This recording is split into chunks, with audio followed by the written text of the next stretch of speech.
O Máquinas na Pan fez a virada de ano em grande estilo, proporcionando para você um especial com os grandes destaques do ano passado.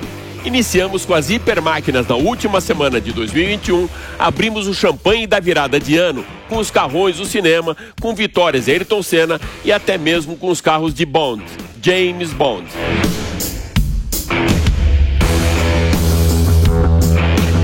Hoje nós vamos trazer os automóveis clássicos que desfilaram o ano passado aqui pelo programa, esbanjando muito glamour, realeza e sofisticação.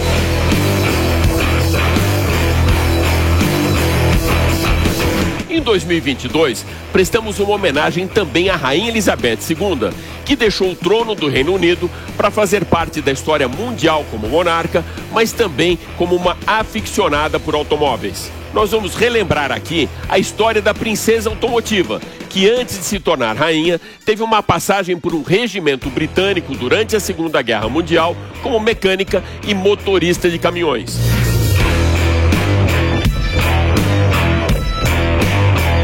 Vamos revisitar também o line-up de luxo da joia de 4 rodas da coroa britânica e mais. Como num garimpo de pedras preciosas, você vai reviver os grandes momentos dos clássicos no evento de carros antigos de Araxá, durante um passeio com o Corvette Stingray de 1964 e, para finalizar, um review da garagem Volkswagen, com os automóveis que marcaram história na nossa indústria automotiva.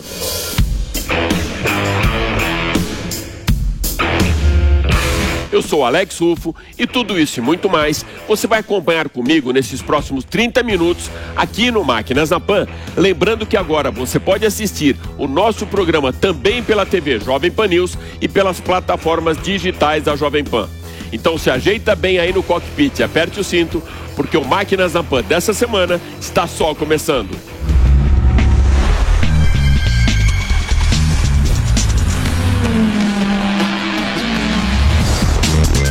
Máquinas na Pan.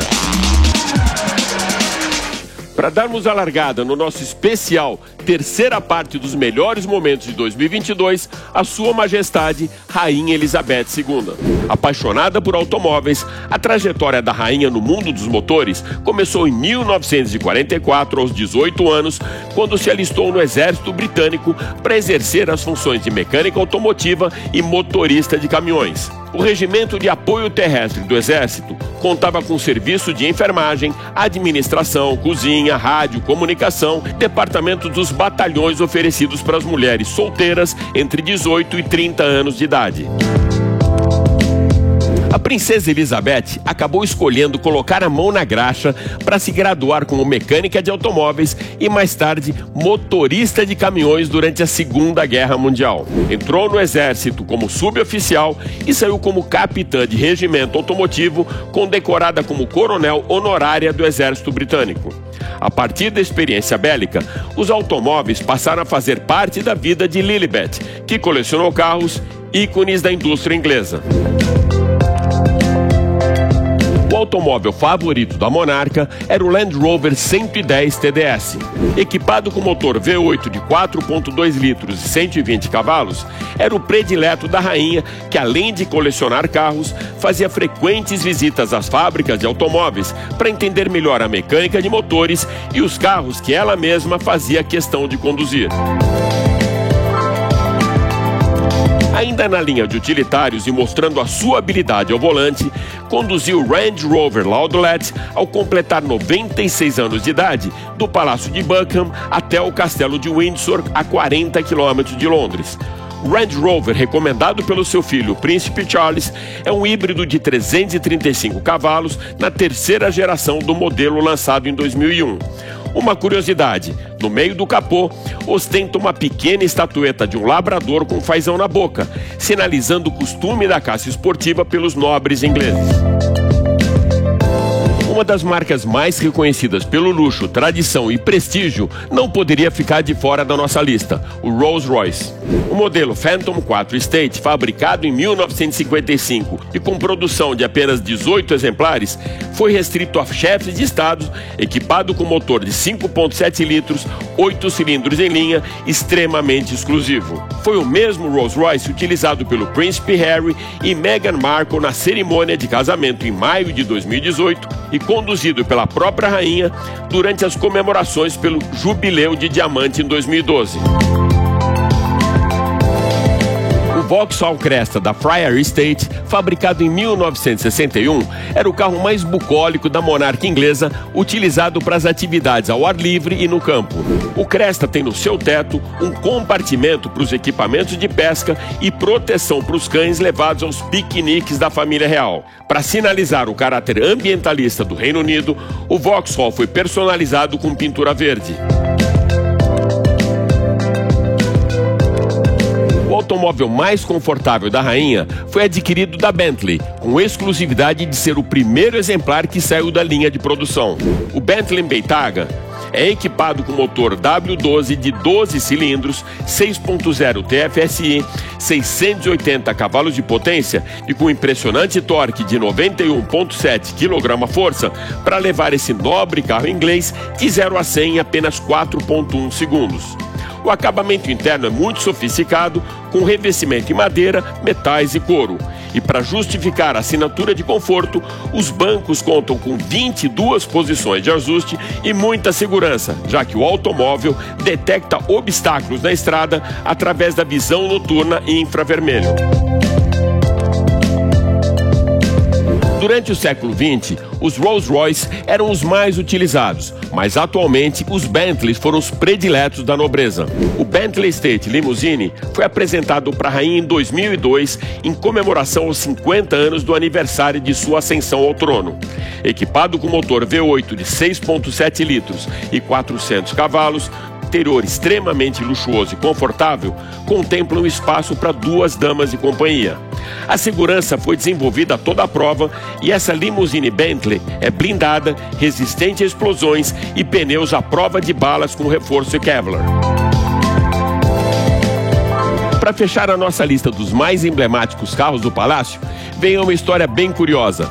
Para evitar que o príncipe pegasse escondido os carros da monarca, a Elizabeth II presenteou seu filho Charles com um Aston Martin DB6 Volante Series 2 em 1969 pela comemoração dos 21 anos do herdeiro ao trono. Entusiasta dos carros de James Bond, o príncipe recebeu o maior ícone dos filmes da franquia de 007 com algumas modificações ecológicas e todas alinhadas com os valores sustentáveis do atual monarca. Para deixar o carro com uma versão mais próxima do Aston Martin utilizado por James Bond, o príncipe pediu também que fosse instalado até mesmo aquele botão que o agente a serviço de Sua Majestade usava para ejetar o vilão sentado ao seu lado no banco de passageiro. O motor é alimentado por queijos e vinhos, isso mesmo, um subproduto energético, o whey. Como curiosidade, o seu consumo é de 4 garrafas de vinho por quilômetro rodado. Em setembro do ano passado, nós viajamos do Reino Unido para a cidade de Araxá, em Minas Gerais, para conhecer o maior evento de carros antigos da América Latina, apresentado aqui no Máquinas na Pan por 2 craques do mercado, Marcos Camargo e Henrique Pereira. Acompanha comigo. Olá, Alex e amigos da Jovem Pan. A gente está aqui na bela cidade de Araxá, em Minas Gerais, para um grande evento de carros antigos. Estou aqui com o nosso amigo Henrique Pereira também. Esse aqui é o Brasil Classic Show, um evento de carros antigos que conta com mais de 250 carros. E nós vamos estar mostrando para vocês as estrelas da festa. Para começar a nossa aventura, o conhecimento desses carros antigos nessa feira, nós estamos aqui diante de um Isolda Fraschini. É um carro que tiveram menos de 800 chassis fabricados e são uma referência, é um carro de luxo, um carro de altíssima qualidade. Tem um motor em linha de 8 cilindros. E a Isolda, ela deu o início à conhecida F-Nemé, mas em termos de carro de luxo, Este é um belo exemplar. E aqui do lado, pessoal, tem um Bugatti, ou Bugatti, que é a pronúncia certa. Olha esse motor aqui, que é um 8 cilindros em linha. O carburador trabalhava invertido, filtro de ar lá embaixo. E a Bugatti, ou Bugatti, ela era uma marca realmente assim, só de carros esportivos. Então você vê que é coupé, conversível, então a Bugatti tinha esse. E a carroceria dele era da marca Gangloff. Você vê que ele é direção invertida aqui, né, para o mercado inglês ou para outros países também, instrumentação Jagger.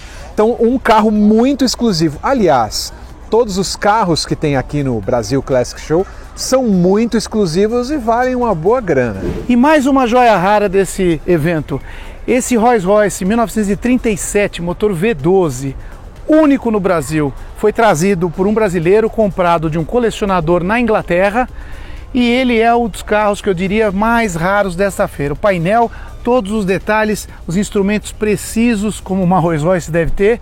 Ele, por ser conversível, torna ele bastante raro. E todos os detalhes desse carro estão preservadíssimos. A coloração é original, rodas, pneus, tudo. Esse carro é o top dessa exposição. Vocês estão vendo esse logotipo das 4 argolas aí?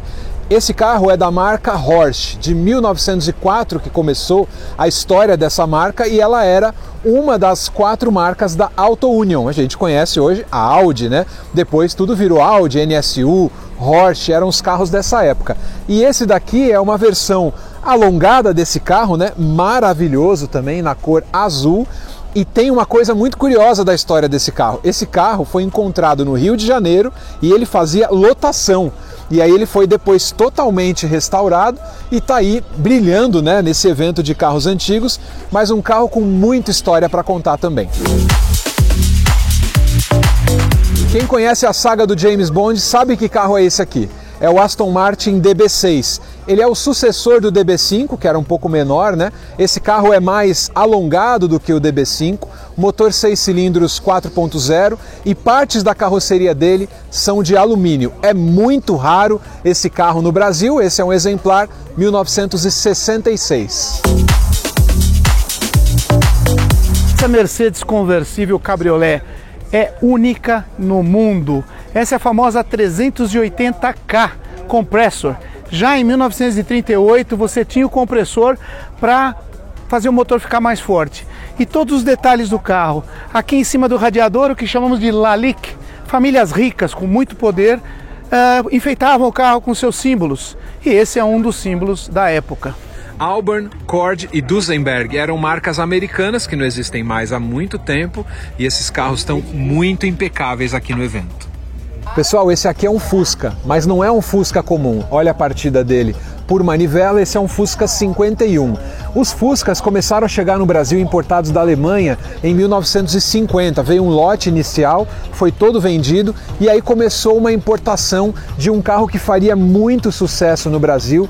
Esse tem a janelinha dividida, é um exemplar raro do início da década de 50. Carros nacionais aqui tem muitos também, não é muito o foco do evento, mas tem carros nacionais também. Aqui a gente tem uma linha de representantes que é o SP1, era o esportivo da Volkswagen motor 1600, que é muito raro, e o SP2 também está um pouquinho mais para cá, que já tinha motor 1700, câmbio longo, e é um carro que fez bastante sucesso na década de 70.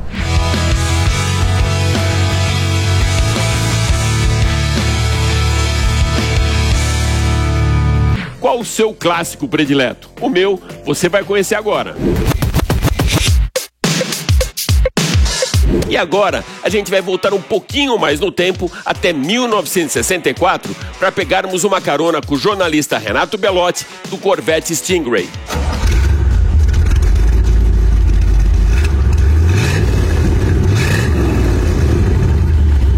Belotti, emblemático e old school, não é mesmo? Olá Alex, tudo beleza? Também os seguidores do Máquinas da Pan. Você falou em carro clássico, carro antigo, essa é a nossa área, a nossa grande paixão.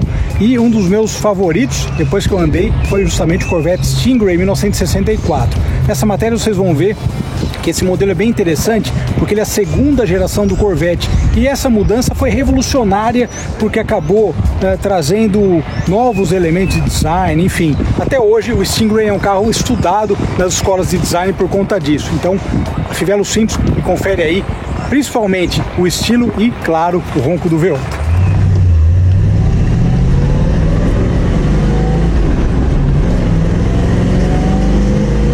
Stingray é uma arraia, né, basicamente. Então eles tiveram como inspiração a arraia e por isso que ele tem essas linhas todas agressivas e muito estilosas. Ele foi um divisor de águas, iniciou a segunda geração do Corvette e sem dúvida nenhuma tem uma capacidade apaixonante, como eu falei há pouco, quando você olha um deles.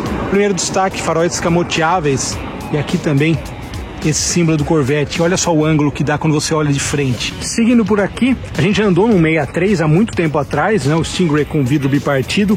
Detalhe aqui dos pneus de faixa branca com essa calota que tem um quê europeu, né, imitando um cubo rápido. Mas todo o desenho dele também traz uma musculatura muito interessante. E o Corvette como um roadster clássico que nunca deixou aí de perder as suas origens. Ele nunca perdeu as suas origens, o Corvette, ao contrário do Thunderbird, vamos falar daqui a pouquinho dirigindo, mas olha só que legal como o desenho, ele é todo uniforme e ele valoriza muito realmente essa curvatura do carro. Lembrando para muita gente que não sabe, né, que os Corvettes são de fibra de vidro, né, uma mistura de fibra de vidro e plástico. Detalhe aqui atrás também das lanternas que dão um charme todo especial. Elas surgiram no Corvette no finalzinho na década de 50, já na década de 1960, o Corvette 60, essas lanternas menores atrás, e no Stingray elas ficaram simplesmente perfeitas. Outro detalhe, claro, né, o símbolo Corvette Stingray, uma coisa que eu acho muito charmosa nesses carros é esse aqui, abertura do tanque de combustível. Uma coisa sensacional dos Corvettes é que a capota elétrica no conversível ela só chegou na década de 90, mas não porque eles estavam economizando, mas era uma exigência dos consumidores tradicionais. E o que é legal, a capota manual, ela fica guardada aqui nesse espaço, ou seja, ele é um clássico roadster, como eu falei há pouco, não perdeu aí o seu estilo e a ideia original, a proposta original do Corvette que sempre foi ser um roadster esportivo. E aqui o detalhe do compartimento da capota aberto, né, olha só, o espaço é interessante, né, o espaço é grande, mesmo no 63 que a gente andou há vários anos atrás, nesse espaço aqui a gente dá para botar até alguma bagagem, alguma coisa nesse sentido. Aqui também, mas um pouquinho mais apertado. Muito bem, aqui no interior, bom, primeiro que o painel ele te encara com uma série de instrumentos. O Corvette, como todos os carros americanos de modo geral, norte-americanos, sempre teve uma gama de opções, né, de opcionais gigantesca, né? Esse painel bastante completo, olha só que legal, nós temos desde tensão da bateria, velocímetro de contagiros, claro, pressão de óleo, que é algo que não pode faltar num verdadeiro esportivo, ou seja, ele te informa tudo isso com uma ergonomia bacana também, né? Mantendo até essa ideia do desenho que a gente vê no primeiro Corvette, né? Que interessante, né? Esse lado do passageiro, ou seja, ele é um carro também que tem uma inspiração náutica por causa do nome e por conta do desenho, mas olha só que legal. Aqui nós temos volume do rádio, o rádio ele deitado na posição vertical, outra coisa interessante. E uma coisa difícil até de ver nesses carros, ou um pouco mais raro, é o câmbio manual de 4 velocidades. Uma coisa que eu gosto muito dos Corvettes é o acabamento, de modo geral, o acabamento, o trabalho que eles fazem na fibra.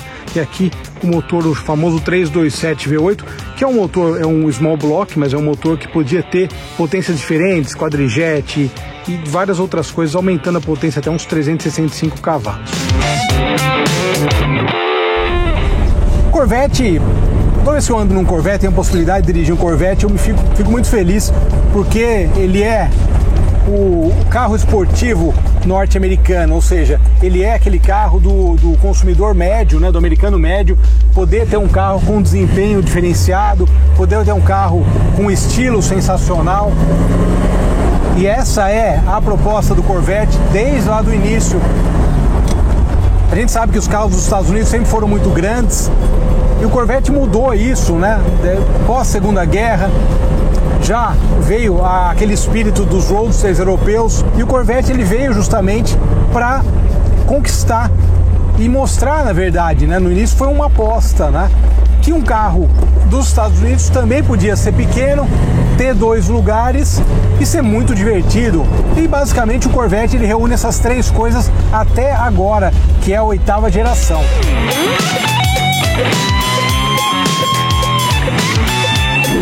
E o que é interessante, a grande sacada dessa 2ª geração, falando tecnicamente, é que ele traz, que foi uma exigência dos designers para a GM, ele tem que trazer o eixo traseiro independente, ou seja, suspensão traseira independente, né, melhor dizendo.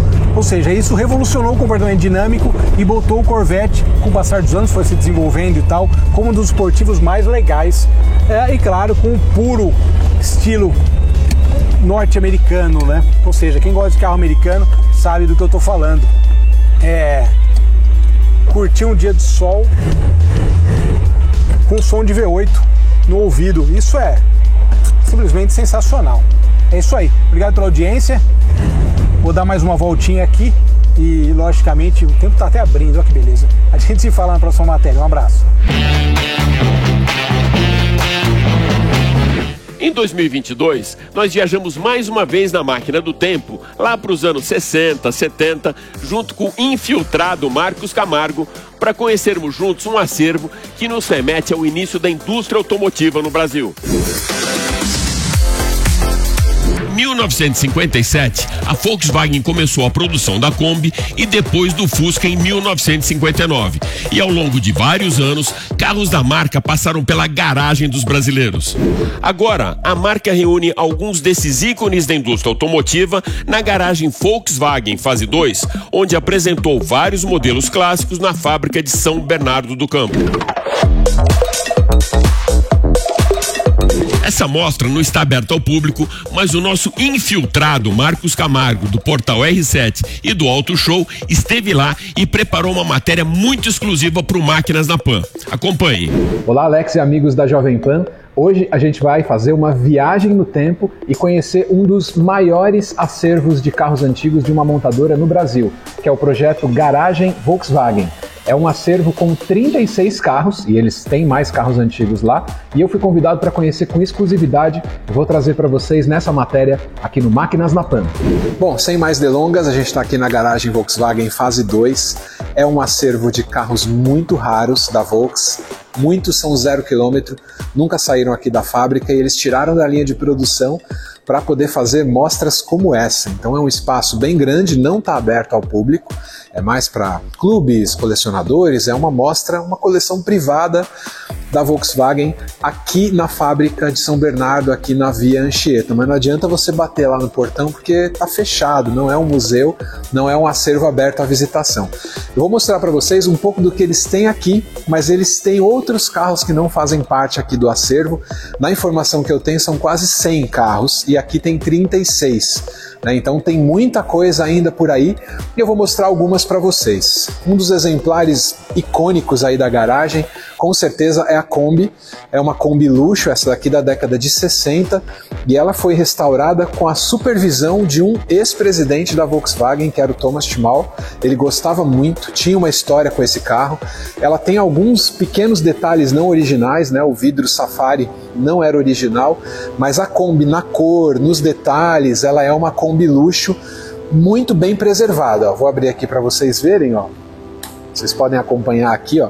O interior dela é cinza, ela tem todos os detalhes da Kombi de painel. Era pura simplicidade, mas a Kombi era um carro usado pelas famílias, né, na década de 60, 70, e essa era a versão luxo, que tinha ali os 2 bancos, a pintura em 2 cores, os frisos, né, a seta ainda era a seta bananinha, então você aciona a seta, ela sobe por aqui. Então é um carro muito bacana, ó, fecha igual um carro 0 km.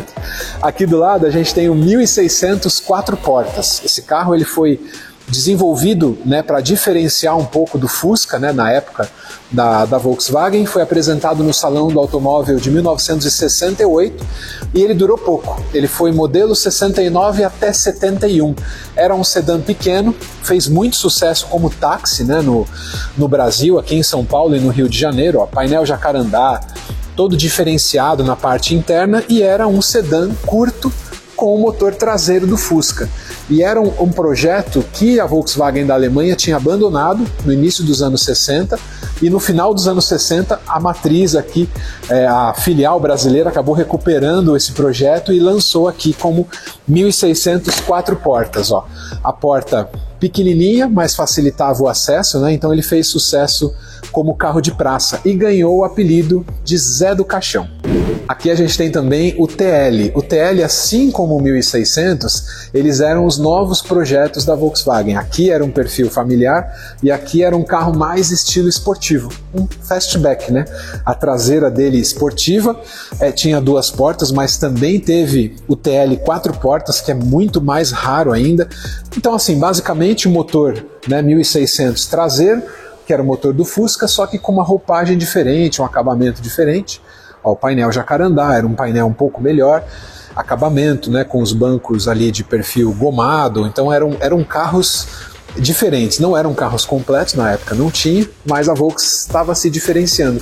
E junto com esses carros veio também a perua Variant, também ali em 69, que ficou muito famosa, né, a primeira versão, e esses carros foram aquela primeira tentativa da Volks sair de Kombi e de Fusca para fabricar carros diferentes. Esse daqui para mim é um dos carros mais legais do acervo, porque foi o primeiro carro que a Volkswagen tirou da linha de produção e guardou com a intenção de um dia fazer um museu e tal, que é a Variant 2.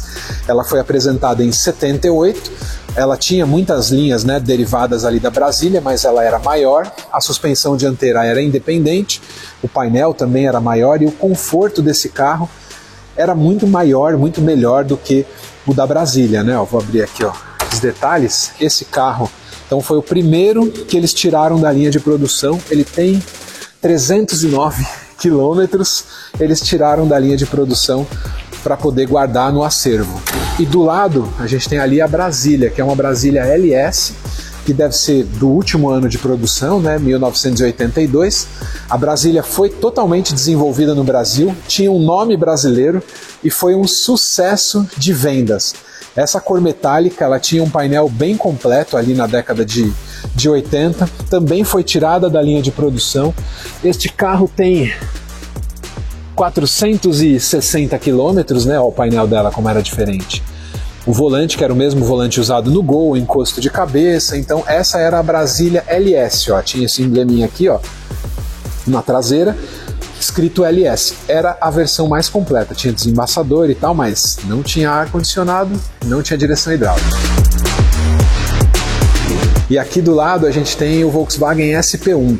A ideia desses carros esportivos aqui era oferecer algo mais para quem queria esportividade. Tinha o SP1 e tinha o SP2 com motor 1700, o câmbio longo, esse acabamento que na época era uma coisa assim do futuro. Você tá vendo aí os detalhes do carro, o volante, console central, a instrumentação dele era completa, os bancos eram esportivos, ele era muito parecido mesmo com um Porsche. E carro importado era proibido nessa época. Então a Volkswagen desenvolveu carros novos, não existia carro importado, fez o SP1, que durou muito poucas unidades produzidas, e o SP2, que esse sim fez mais sucesso na década de 70. Ó, aqui a gente tem 3 exemplares da linha do Fusca. O Fusca foi o carro, né, todo brasileiro conhece o Fusca, o mundo inteiro conhece o Fusca. Ele teve uma primeira fase ali da década de 50 até 86. Esse daqui é um dos últimos exemplares desse ano, né? 86, o Fusca se despediu do mercado brasileiro. Nessa época ele já tinha o banco maior, o volante do Gol, o painel que era na cor preta.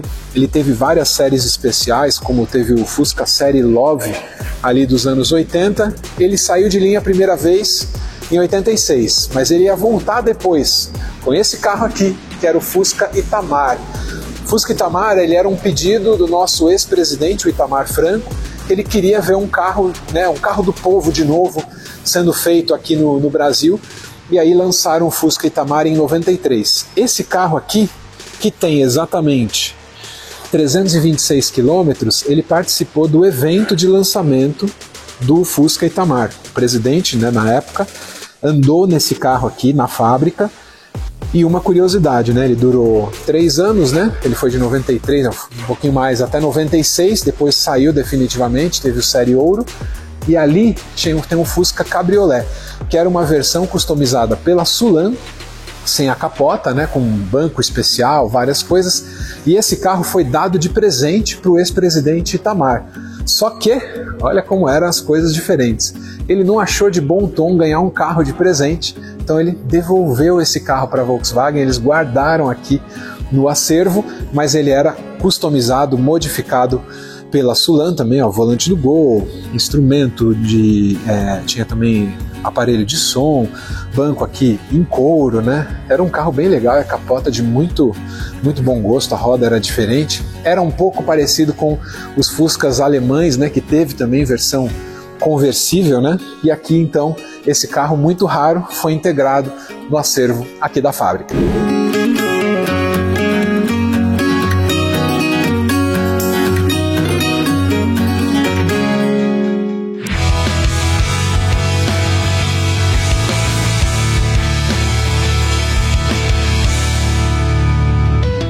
É isso aí, o Máquinas na Pan dessa semana fica por aqui, mas vai lembrar que você pode acompanhar toda a nossa programação em vídeo pela TV Jovem Pan News e pelas plataformas digitais da Jovem Pan. Super obrigado pela sua audiência e até a próxima. Valeu!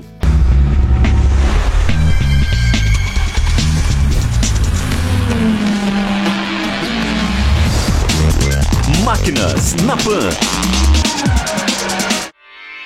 Realização Jovem Pan News.